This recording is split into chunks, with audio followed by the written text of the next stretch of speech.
que a gente pode dizer é que antes de acontecer Mães, a gente já tinha tido alguns testes com vocês também. E os testes serviram para que a gente entendesse o quanto desses indicadores dos influenciadores, que a gente está falando de impressão, alcance, engajamento, quanto isso mexia no ponteiro de negócio. Porque se não mexesse no nosso ponteiro de negócio, de nada adiantava. Perfeito. Como a gente conversou um pouquinho antes, que o buzz pra gente é legal, mas quanto que mexe no ponteiro de negócio? E uma das premissas que a gente tinha era definir qual era o ponteiro de negócio que a gente queria que mexesse esse projeto. E a gente definiu que o ROI. A gente queria que o nosso investimento retornasse pra gente.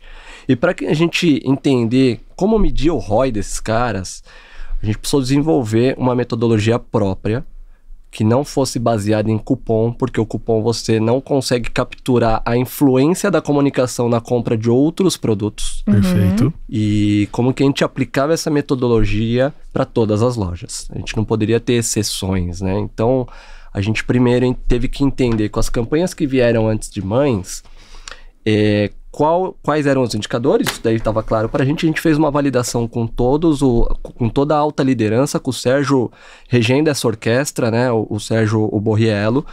A gente fez todas as validações. Uma vez que a metodologia estava validada, vamos entender os dados que vêm da Squid, de alcance, todos esses dados de social e de influenciadores, com os dados de negócio.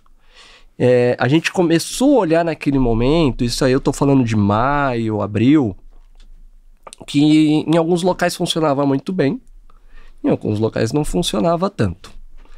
A gente precisou começar a entender o que tinha de diferença entre cada um dos lugares. E aí é a hora que a gente começa a trazer os dados para dentro de casa. E tem um momento engraçado que a gente estava recebendo muito relatório de vocês.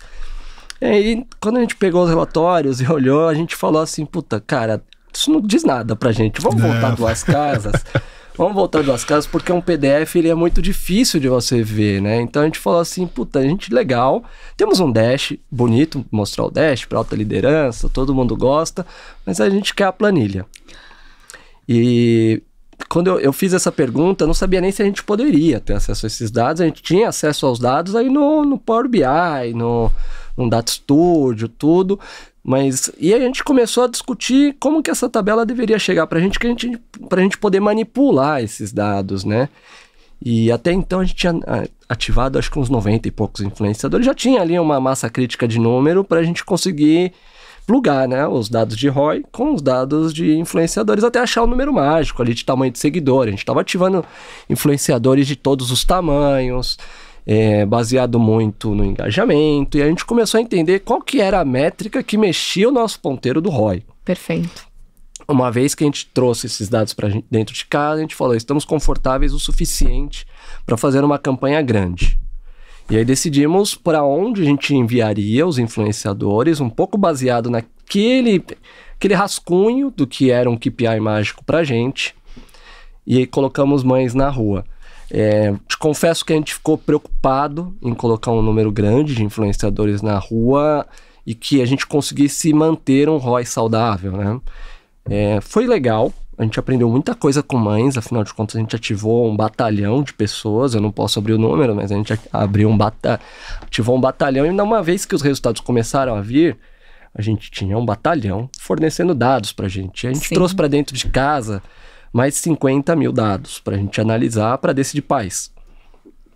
E entre mães e pais, a gente achou o nosso KPI mágico, que é o KPI, ali o ponteirinho, que faz com que esse número tenha uma correlação com o ROI.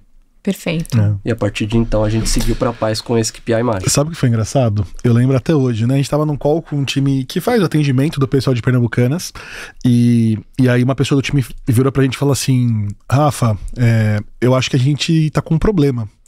E eu falei assim, nossa, problema por quê, né? O que tá acontecendo? Aí eles falaram assim, porque o Márcio, ele falou, ele não quer o PPT, ele quer o dado bruto. E aí eles ficaram assustados, né? Porque, e entendam, né, pessoal? Não é algo muito usual, né?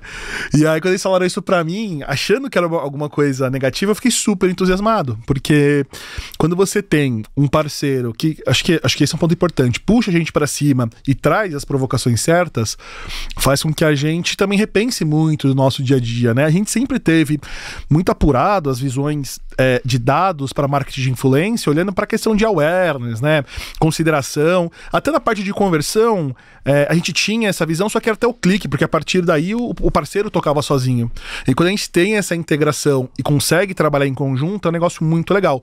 Então foi super interessante, porque eu acho que todo mundo que está envolvido no projeto ficou muito animado em entender que a gente conseguiria desenvolver um modelo diferente, que é o que a gente está conseguindo fazer até hoje, né, e desenvolver, porque, e aí pra quem não conhece, tem uma diferença, tá, e aí só me dei um minuto aqui com uma licença poética pra fazer um education, mas a diferença dos dados que geralmente as pessoas usam, que são dados públicos, né, estimados, para dados reais, que são de fato os dados da campanha, que a gente aqui na Squid consegue puxar direto do analítico da rede social, e esse número, quando ele é auditado, quando ele é verdadeiro, você consegue trabalhar ele num formato de ter as percepções que, por exemplo, a Pernambucanas acabou buscando. Então foi muito bacana poder, acho que não só construir esse modelo hoje com vocês, mas poder reensinar, né, e trazer uma visão diferente que a gente ainda não estava tão otimizado, cara. Então pra mim foi uma experiência super legal e me marca muito essa história.